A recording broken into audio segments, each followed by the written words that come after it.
Hello बच्चों, JEE mains 2025 का ये कॉन्टिन्यूटी का क्वेश्चन है। इसमें बोला है कि ये कॉन्टिन्यूस है, ये जो फंक्शन है ये कॉन्टिन्यूस है x इक्वल टू 0 पे।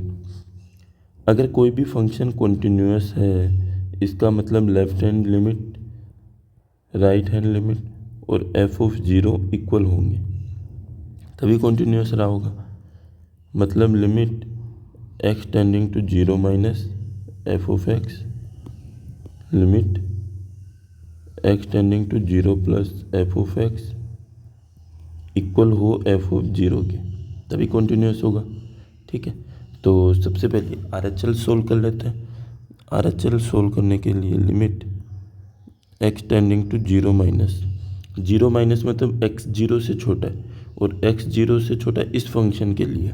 ठीक है, तो इस फंक्शन को उठाओ, ये हो जाएगा 2/x sine k1 plus 1 x plus sine k2 minus 1 x, यही है। ठीक है, तो ये k2 माइनस 1 है भाई, k2 माइनस 1। ठीक है, और नीचे वाला भी सही है। अब देखो 0 माइनस का मतलब क्या होता है, 0 माइनस h, तो लिख दो लिमिट h टेंडिंग टू 0 2 में माइनस h, और ये हो जाएगा साइन k1 प्लस 1 x की जगह minus h plus sine k2 minus 1 minus h।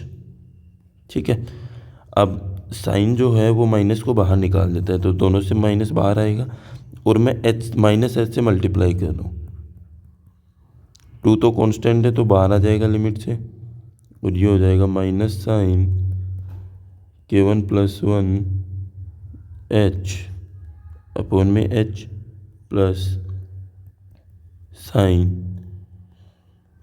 Plus नहीं होगा माइनस हो जाएगा, माइनस k2 प्लस 1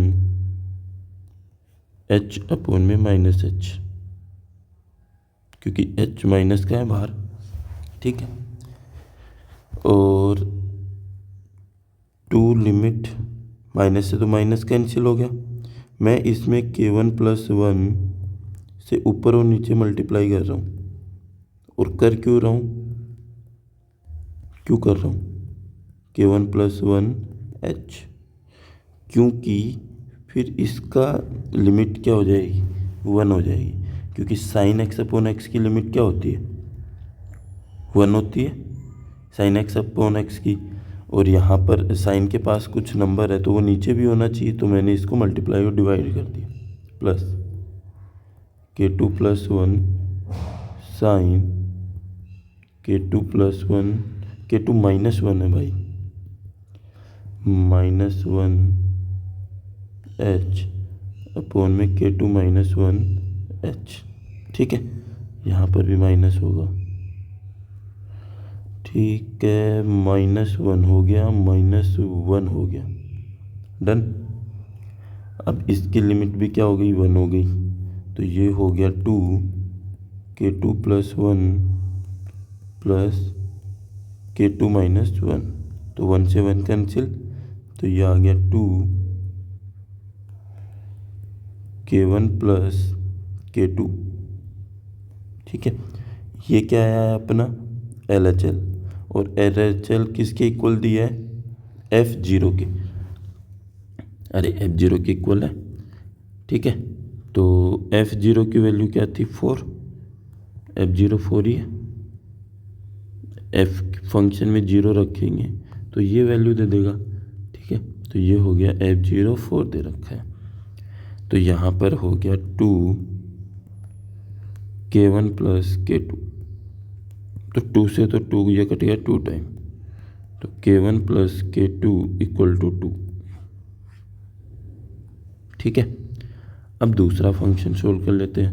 अब क्या बच गया था हमारा, RHL सोल्व कर लेते हैं, तो RHL हो जाएगा limit x tending to zero plus पे ये वाला फंक्शन, तो लिख देते हैं 2/x log 2 plus k1x upon में 2 प्लस k2x। ठीक है, बेस ई है। अब देखो 0 प्लस लिखना है हमें, और 0 प्लस का मतलब 0 प्लस h, तो x की जगह h लिख दो। h टेंडिंग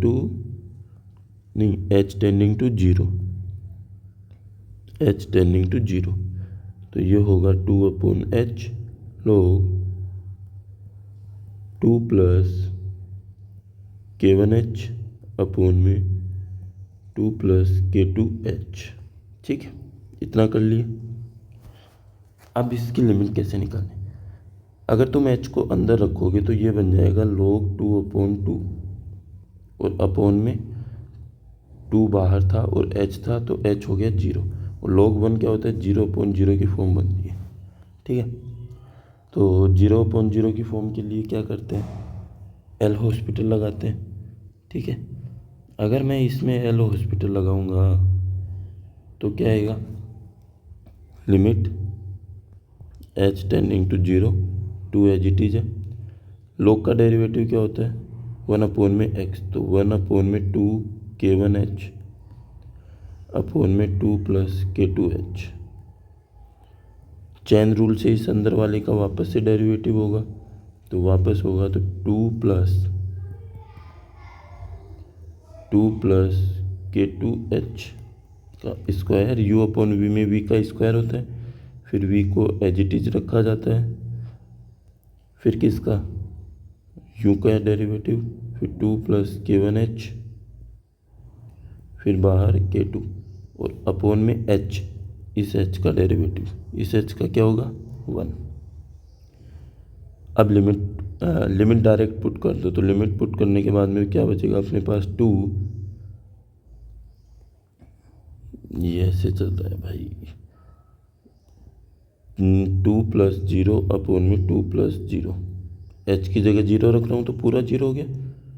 यहाँ पर आ जाएगा 2 plus 0 k1 minus 2 plus 0 k2। ठीक है, और अपॉन में 2 का स्क्वायर, ये तो 1 हो गया कट गया, तो अंदर बचा 2 कॉमन k1 माइनस k2, और अपॉन में 4, और इस 2 4 से ये कैंसिल, तो RHL आ गया हमारे पास k1 माइनस k2, और ये किसके इक्वल है, F0 के। तो यहाँ से k1 माइनस k2 क्या मिल गया 4, तो k1 प्लस k2 अपने पास है, k1 माइनस k2 अपने पास है, k1 प्लस k2 2 है, और k1 माइनस k2 कितना है 4, दोनों को ऐड कर दो, ऐड करेंगे तो ये k2 कट गया, तो 2k1 इक्वल टू आ गया 6, तो k1 कितना आ गया 3, और k1 को ये यहाँ पे पुट कर दो, तो यह आ जाएगा 3 माइनस k2 इक्वल टू 4, तो k2 कितना आ जाएगा -1, k2 आ गया -1। फाइन क्या करना था, k1 square plus k2 square, तो k1 आया है 3 का स्क्वायर, k2 आया है -1 का स्क्वायर। ठीक है, तो 3 का स्क्वायर 9, -1 का 1, और 9 और 1 10, ऑप्शन नंबर डी। समझ में आया? अगर समझ में आया, वीडियो अच्छा लगा है, सॉल्यूशन अच्छा लगा है तो लाइक कर देना, और चैनल को सब्सक्राइब कर लेना, और अपने दोस्तों को भी भेज सकते हो तुम।